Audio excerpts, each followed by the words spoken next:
swollen eyes staring back at me. Still got my... Bueno, vamos a presentar al siguiente orador de esta mañana.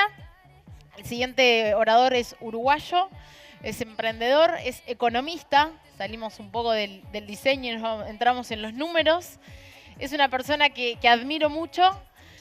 Él es director de Enseña Uruguay, una organización que busca resolver uno de los problemas que hay en la educación, que es la falta de docentes en lugares de contextos más vulnerables. Él también es profesor de matemática en el Marconi, en la Escuela de Oficios de Don Bosco en Casaballe.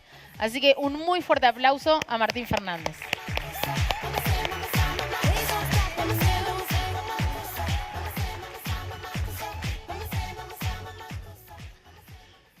Buenos días a todos, espero que estén pasando lindo. La verdad que la charla de Ale me emocionó mucho la charla de Ale, así que subo emocionado por eso, gracias por compartirlo. Lo conozco hace un tiempo, pero recién ayer fue la primera vez que escuché la historia de él. Y bueno, gracias a todos por la invitación, la verdad que es un gusto estar acá y compartir este espacio con Social Lab. La charla mía... Este título se lo robé está inspirado en una frase de Gandhi que voy a compartir al final, pero les quiero contar un poco una reflexión que he hecho yo sobre mi historia de vida y cómo he intentado ir descubriendo cuál es mi pasión y en lo que estoy trabajando. Así que de eso se va a tratar y espero que la puedan disfrutar. Esta es la escuela número 55 de Los Ranchos. Queda en el departamento de Río Negro, más precisamente donde se junta el Río Negro con el río Uruguay. En esa esquina hay un grupo de islas, en los cuales una es la isla Vizcaíno, donde yo vivía, y afuera, en tierra firme, no en las islas, está la escuela número 55 de Los Ranchos. Cuando yo tenía 6 años, nací en Montevideo, pero cuando tenía 6 años me tuve que mudar ahí, mis padres son agrónomos, entonces se fueron a trabajar al campo, y me tocó hacer toda la escuela, la primaria, en esta escuela. Que es una escuela, como toda escuela rural, muy particular. Acá hay una foto de todos los alumnos de la escuela. Éramos 12 en total, faltan los que estamos con la bandera. Éramos 12 en total, de primero a sexto. Mi clase era la más numerosa, éramos 3. Paola, Alcides y yo. Y obviamente hay una sola maestra que tiene que gestionar eso. Entonces entra a la clase y reparte en 6 los 2 pizarrones que había. Estábamos todos juntos en el mismo lugar. Una experiencia espectacular, o sea, ahí estoy yo de jinete. Yo cuando fui ahí no sabía andar a caballo, el primer año iba sin bicicleta y después me di cuenta que la bicicleta me cansaba un poco, entonces aprendí a andar a caballo de forma lo más prolijamente posible y íbamos todos a caballo, nos pasábamos a buscar, yo era el que vivía más cerca, vivía a 4 kilómetros, pero había compañeros que vivían más lejos. De hecho, algunos compañeros muy chiquitos, o sea, de 6, 7, 8 años, cruzaban en bote de la isla a tierra firme, ahí tomaban el caballo, lo ensillaban ellos y se iban hasta la escuela. Así que con unas ganas mucho de ir a la escuela. Y cuando llovía era cantado que no había clase, así que esos días no teníamos clase y se disfrutaban más en casa. Toda esa historia de la escuela fue linda, pero cuando me tocó ir al liceo, en el lugar donde yo vivía no había un liceo, no había la oportunidad de hacer secundaria ni UTU. Entonces tuve que mudarme a la casa de mis abuelos que vivían en Paysandú para empezar el liceo. Y después, como nosotros somos 4 hermanos, yo soy el mayor, toda mi familia se terminó mudando a Paysandú. Ahí en Paysandú hice primero el colegio y después quinto y sexto lo hice en el liceo número 1 de Paysandú. Y llegó la hora de la universidad, vine a la Universidad de la República y me recibí de economista. Cuando terminé toda esa trayectoria, me di cuenta, y empezamos a pensar, y me sentí como Usain Bolt, como un crack. Porque me di cuenta que probablemente, no hay un chequeo histórico, pero con alta probabilidad, era el primer egresado universitario de la historia de la escuela. De hecho, creemos que soy el primero que terminó la educación media, porque mis compañeros terminaban la escuela y se iban a trabajar al campo. Ojo, súper felices, ¿no? O sea, mis amigos son muy felices en su vida. Esto no es un tema de eso, es un tema de las oportunidades que tuvieron. Pero después estuve pensando un poco más, y hablando con mi familia, y dándome cuenta que mi hermana es la segunda de la historia de la escuela, que mi hermano es el tercero, que había algo, que obviamente había una parte de mi esfuerzo personal que había valido, pero había algo que no era tan así. Y es un concepto que yo hoy quiero que ustedes, para mí es muy importante y quiero compartirlo con ustedes, que es el tema de la desigualdad de oportunidades. Que es un concepto que es complejo, a veces un poco abstracto, pero que tiene algunas concreciones bien claras. Si una persona hubiera ido el primer día de mi escuela, el primer día, antes de verme levantar la mano, etc., el primer día, y hubiera preguntado sobre mis padres, y yo le hubiera dicho que los dos son profesionales, y hubiera visto la casa donde yo vivía, y le hubiera comparado con mis compañeros, hubiera dicho, vos vas a terminar la universidad y ustedes no. Antes de que vea si yo soy un buen estudiante, antes de leer el primer libro, simplemente con esos dos datos que no están en mi control. Fueron una cosa del destino, del azar, no sé, que creen en Dios, de Dios, o sea, no depende de mí. Eso hace que estemos compitiendo en carreras diferentes, donde algunas personas tienen más obstáculos y otros no. En realidad, originalmente, la escuela se pensó para eso. Cuando hablo de escuela hablo de toda la educación. Se pensó para igualar las oportunidades. Sabiendo que todos veníamos de orígenes y trayectorias de vida diferentes, la escuela era el gran igualador de oportunidades. Pero lo que pasa hoy por hoy, y no solo en Uruguay, pero en Uruguay es donde nos ocupa, esto no está sucediendo. La escuela reproduce la desigualdad de oportunidades que vienen de origen. ¿Se entiende esto, no? Yo, antes de trazar la educación, ya se sabía que tenía altas posibilidades. Obviamente, eso son estadísticas, después podía pasar cosas personales que no, y siempre hay casos de personas que, a pesar de su contexto, superan, llegan a la universidad, etc. Pero en las estadísticas. De hecho, voy a compartir, y es aburrido a veces para esta charla, pero a mí lo que me gusta, un poco de números, es una sola igual. A mí esta gráfica me moviliza mucho, me mueve mucho. Esta gráfica lo que marca es una gráfica de Uruguay, y marca el porcentaje de jóvenes entre 18 y 20 años que terminan la educación media, tanto sexto como, digo educación media porque es liceo y UTU, o sea, puede ser las dos cosas. Está separado por 5 quintiles. Cada quintil de ingreso significa el 20% de la población que gana determinado ingreso. El quintil número 1 es el quintil con menos ingresos y el quintil número 5 es el quintil de más ingresos. Todos los quintiles, por definición, pregunta de parcial de economía, son de la misma cantidad de gente, porque son por definición el 20% de la población. Las personas de los hogares más pobres tienen los jóvenes tienen un 7%, solo el 7% termina la educación media. Y en el quintil 5, el 65%. Esta escalera que se forma pasa en todos los países, no es un tema de acá. Pero porque sea normal, natural, no debería dejar de indignarnos. Esto no parece justo. Esto a mí me produce una terrible injusticia. ¿Por qué debería ser así? ¿Dónde está la explicación de que esto tendría que ser así? Esta injusticia, esta gráfica, esta reflexión sobre mi vida y darme cuenta que yo, no me quiero sacar mérito, obviamente que estudié, pero que tenía muchas cosas ganadas desde el hogar, me parecía injusto. Me parece injusto. Me parece que eso tiene que cambiar. Y eso es la motivación que me llevó a pensar este emprendimiento en el que estoy hoy, donde hay una pequeña contribución a tratar de solucionar lo otro. Una pequeña contribución y que no va a ser la gran transformación, pero sí donde estamos trabajando día a día para poder cambiar esta realidad. Lo que hace Enseña Uruguay es tratar de llevar profesores a ciertos centros educativos que no tienen profesores, que casi siempre son en los contextos más de vulnerabilidad social. Son centros educativos que están insertos en ciertos barrios donde los profesores no los eligen, porque no hay suficientes profesores de algunas asignaturas, y quedan sin una asignatura todo el año. Y capaz que a ustedes les puede parecer divertido, bueno, me falta un profesor una semana, buenísimo, se fue de licencia, qué bueno, me falta historia. Pero esto es todo el año y pasás la materia sin haber cursado.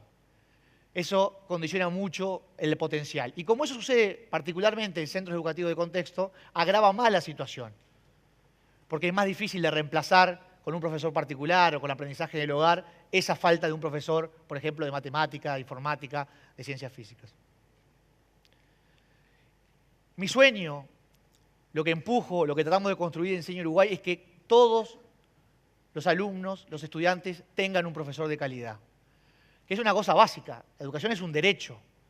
O sea, independientemente de lo que quieras hacer con la educación, la derecho es un derecho. De hecho, en Uruguay es obligatorio por ley tener 14 años de educación, terminar el liceo, terminar la UTU. Entonces nos parece claro y clave que por lo menos todos los alumnos tengan a un profesor de calidad que los empuje. Pero hoy yo no vine acá a contarles de mi sueño, ni vine a contarles de mi causa.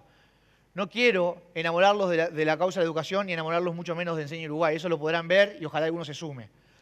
Lo que yo les vine a hablar hoy es de tratar de seguir lo que realmente creemos y tratar de indignarnos ante cosas que parecen comunes y corrientes, que son la realidad, que todos aceptan y que a mí me hace ruidito, pero como todos lo aceptan, bueno, son las reglas de juego.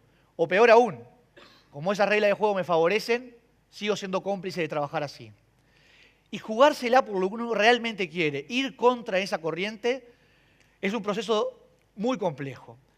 Esta gráfica creo que ilumina mucho. Cuando yo arranqué, y por eso arranqué, si no, no hubiera comenzado, me lo imaginaba así. Dije, allá está lo que quiero ir, voy a ir, lo voy a conseguir, vamos a trabajar. Pero la realidad es aquella. De hecho, estamos en el medio del meollo ahora en un proyecto, así que todavía no es que ya llegamos a la punta. Confío que hay un final. Pero uno va para atrás, se equivoca, las cosas no salen bien, parece que estamos yendo en otro sentido.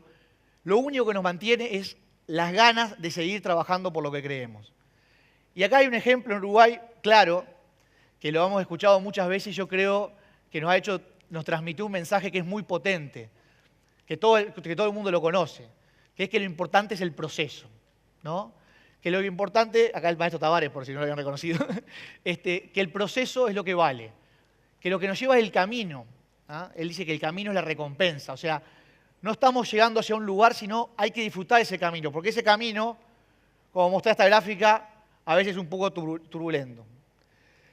Y para atravesar ese camino hay tres cosas que para mí son fundamentales y las quería compartir con ustedes. Solo tres conceptos. El primero es tener convicción de lo que quiero. Hay que ser, y hoy Ale le usó la palabra, hay que ser un poco terco.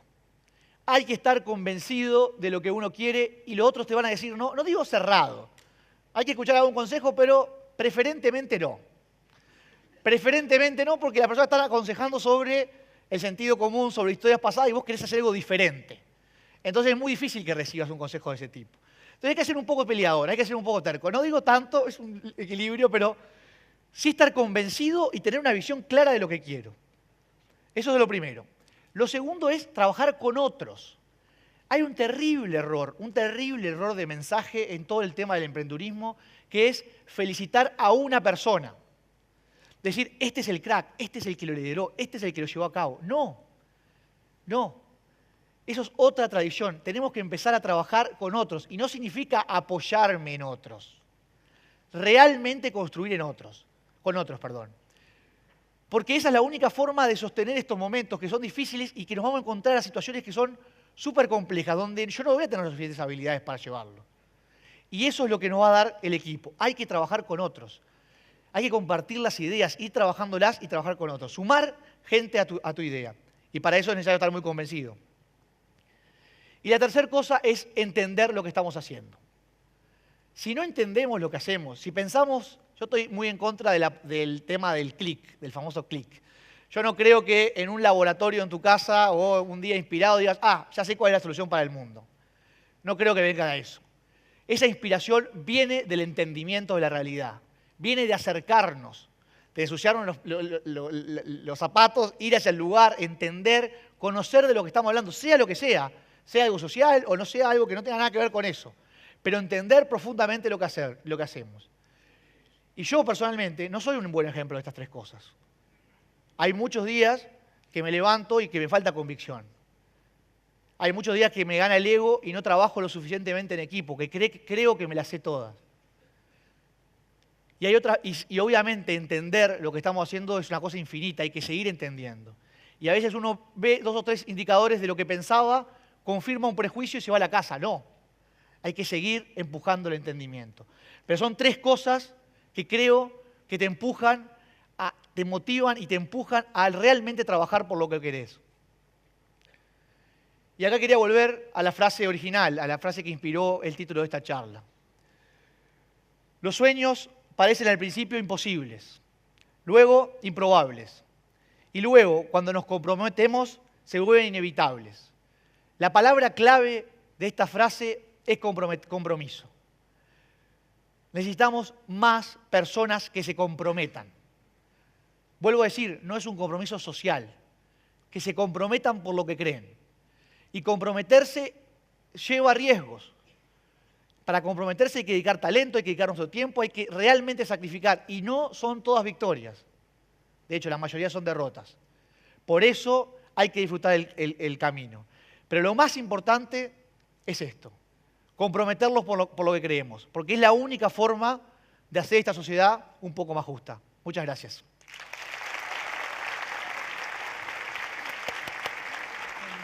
Ahora sí.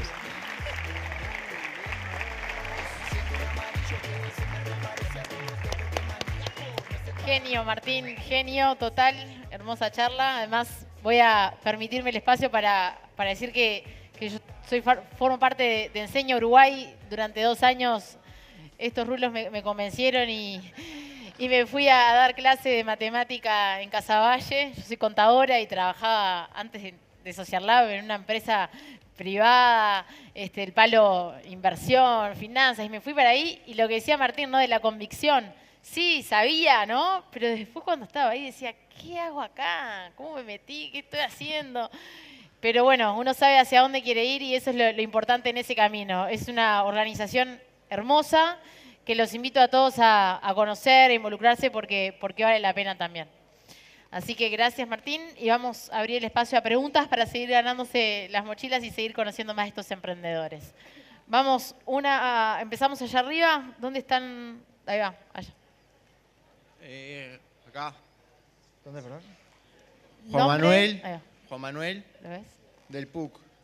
El PUC está... Quería preguntarte cómo funciona la organización, digamos. Bien, buenísimo. Es difícil explicar, pero voy a intentar explicarlo lo más brevemente posible. Enseña Uruguay es parte de una red mundial que está en 45 países. Lo que hace es capacita y selecciona profesionales o gente, estudiantes avanzados que puedan dar clases de algunas asignaturas donde faltan profesores y le da una capacitación durante 2 años y un acompañamiento, 2 años que dura el programa en el cual vos vas dando clases y te vamos capacitando. Esas horas que quedan vacantes pueden ser tomadas por profesionales en algunos casos y las toman y dan clases tanto en UTUS, liceos públicos, algunos centros educativos de gestión privada. Bueno, tenemos una amplia gama de centros educativos, siempre que sean de contexto vulnerable.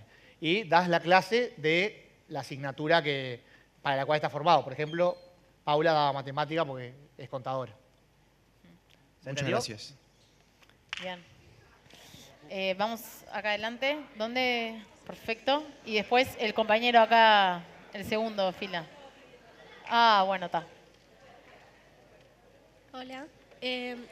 Mi pregunta era cómo había sido para vos. ¿Tu nombre y de dónde? Soy Emma y vengo con el latinoamericano. Bien. Y quería saber cómo había sido para vos el pasaje de estar en una escuela tan chiquita y tan humilde y también con una, tan personalizada, pasar a estudiar a una universidad que es como que sos uno en 1.000.000. ¿Y cómo había sido ese pasaje para vos? Sí. Buena pregunta. Por suerte fue paulatino, porque pasé de la escuela al colegio, era un poco contenido, al liceo y después a la universidad. Pero el pase más duro para mí igual fue del pase de la escuela al liceo. Yo estaba muy nervioso porque yo no era muy buen estudiante en la escuela y no había casos, la chica que era la estrella había ido a la UTU y no le había ido muy bien, pero sobre todo porque tenía que ir a haber mudado. Y entonces no había ningún antecedente. Yo no sabía si lo que yo había aprendido servía para algo en el colegio. Esa era la primera cosa. Entonces, el primer año estudié como si fuera, estaba tenía mucha presión con eso. Y lo segundo era que sigo siendo muy ansioso porque en la escuela vos terminabas un trabajo y te ibas. Yo pasaba en el patio, era muy libre en ese sentido y más cuando son más grandes que gestionar. Quedarme sentado en la misma silla, aunque eran horas de 45 minutos, fue para mí ordenarnos por lista, no poder cambiarme de banco. Volví a casa y caminaba. Pero esas 2 cosas. Pero sí, fue difícil. Igual, muy contenido, el colegio me ayudó mucho y bueno, mi familia también. Después, mis padres se mudaron para ya que mi hermana y mi hermano ya hicieran el liceo ahí en Paysandú. Así que tuve mucho apoyo, pero sí, fue difícil. Gracias. Vamos con la última pregunta allá arriba.